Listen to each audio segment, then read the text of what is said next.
এই এলিয়েন পোকাগুলো শহরে এসে সব মানুষকে নিজেদের কন্ট্রোলে করতে শুরু করে, কিন্তু একটি মেয়ে তাদের হাত থেকে বেঁচে একটি গাড়িতে লুকিয়ে পড়ে। কিছুক্ষণ পর সে গাড়ি থেকে পালিয়ে বিল নামের এক পুলিশ অফিসারের কাছে চলে যায় এবং তাকে নিজের স্বপ্নের কথা বলতে শুরু করে, যেই স্বপ্নটা তাকে ওই পোকাই দেখিয়েছিল।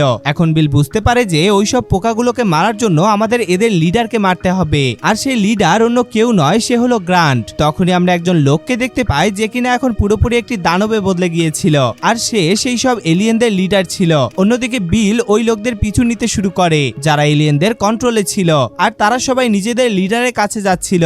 বিল সেখানে এসে গ্রান্টের ওপর বোমা ছোড়ার চেষ্টা করে, কিন্তু গ্রান্ট তার উপর হামলা করে তাকে বাইরে ছুঁড়ে ফেলে দেয়। বোমাটি তার হাত থেকে ফসকে গিয়ে পানিতে পড়ে যায়। এখন গ্রান্ট বিলকে ধরে তাকে নিজের দিকে টানতে শুরু করে। তখনই বিল নিজের সাথে একটি সিলিন্ডারও নিয়ে যায়। সে সেখানে দাঁড়িয়ে থাকা এক মেয়েকে সিলিন্ডারে গুলি করতে বলে। যখনই মেয়েটি গুলি চালায় তখনই সিলিন্ডারের সাথে ওই এলিয়েনটিও ফেটে যায়, আর কিছুক্ষণ পর সব লোক ঠিক হয়ে যায়।